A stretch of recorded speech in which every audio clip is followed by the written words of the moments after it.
किया आपने सर, कब ख्याल आया और क्यों आपने ये एल्बम रिलीज किया, कोई खास मकसद? सबसे पहले तो मैं आपके चैनल के माध्यम से अपने प्रधानमंत्री श्री नरेंद्र मोदी जी का आभार व्यक्त करता हूं कि उन्होंने स्वच्छता अभियान से मुझे जोड़ा, मेरा नाम अपने 9 लोगों की टीम में लिया। तो मैंने इसको बहुत गंभीरता से लिया है, सीरियसली लिया है।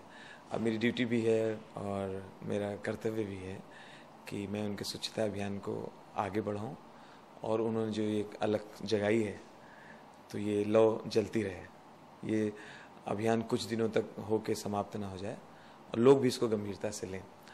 तो मुझे जो ईश्वर ने जो आर्ट दी है, या तो लोगों को हंसाना, तो हंसी हंसी के माध्यम से तो मैं अपने मंचों पे लोगों को साफ सफाई के लिए प्रेरित कर रहा हूँ।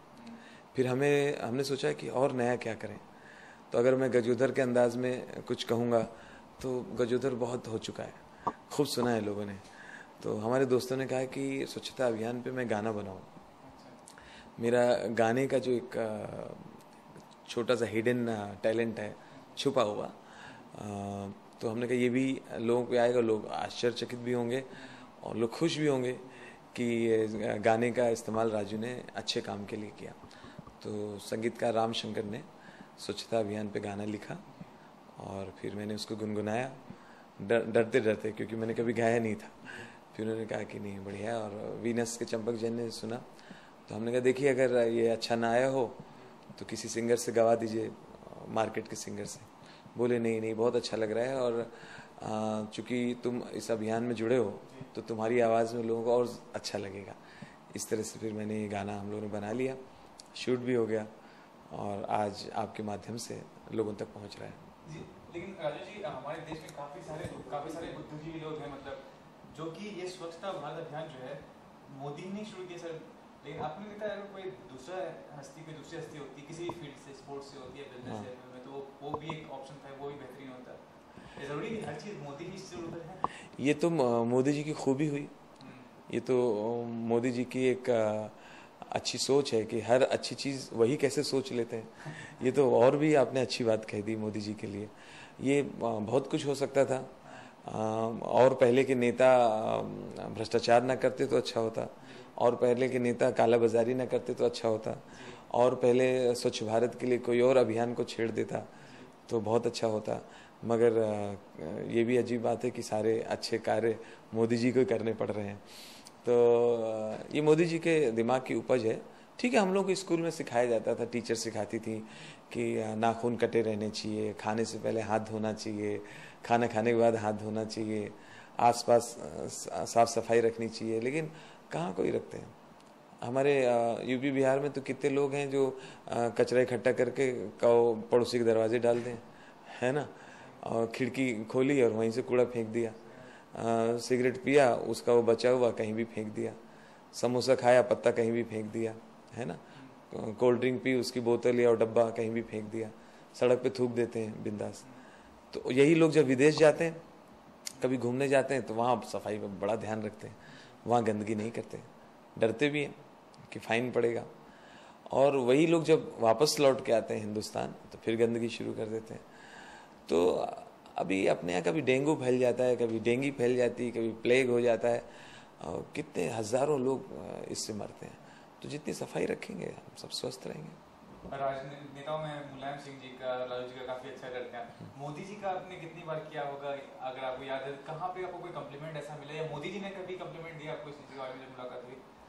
बिल्कुल, मैं जब किसी नेता की मिमिक्री करता हूँ, किसी मंत्री का जब मजाक उड़ाता हूँ या उस पर कुछ हास्य पिर होता हूँ, तो ये सोच के नहीं करता है कि मैं ये किस पार्टी का है या मेरी पार्टी का है कि नहीं है। वहाँ मुझे एकदम बैलेंस रखना होता है। जब मैं समाजवादी में था तो मैं मुलायम सिंह जी की भी नकल करता था, उससे पहले मैं लालू जी की बहुत नकल करता था, अटल जी की बहुत की मैंने, राजीव गांधी जी को उनके सामने हंसाया, उन्हीं की आवाज़ निकाल के। लालू जी के सामने, लालू जी के तो मैंने ये तक कहा है उनके सामने कि आप जितना देश के काम नहीं आए उतने मेरे काम आए हैं।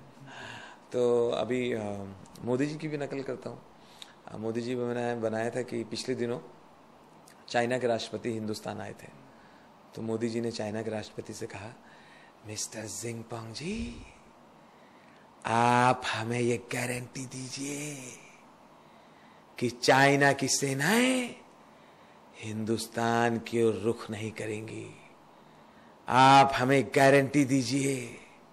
वो क्या बोला, चाइना माल है गारंटी नहीं है, चाइना माल गारंटी। आपसे सवाल पूछना चाहूंगा, आप जो काम करते कलाकार हैं तो लोग को एंटरटेन करना आपका काम है, लेकिन आप कॉमेडी करते हैं, अगर स्पेशलाइजेशन देखा जाए तो ये नहीं लगता कि आप जो काम कर रहे हैं एंटरटेन कर रहे हैं, बहुत ही नॉवल काम कर रहे हैं, क्योंकि हंसाना हर किसी के पास की बात नहीं होती है।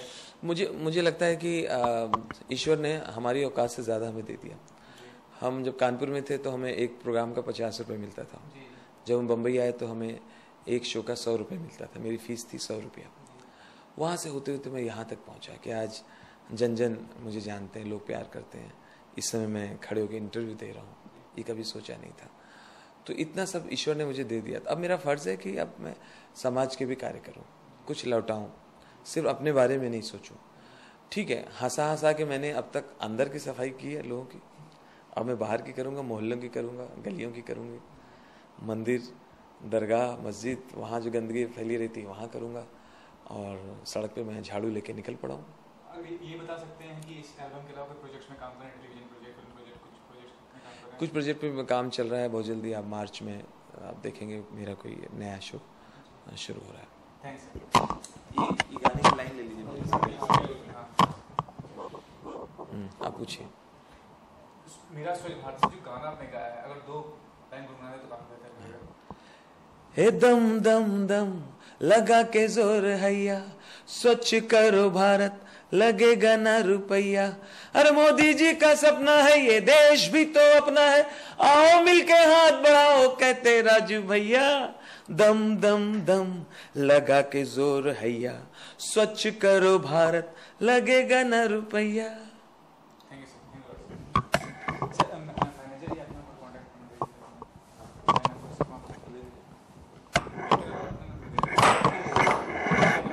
राजेश शर्मा भी बैठे थे।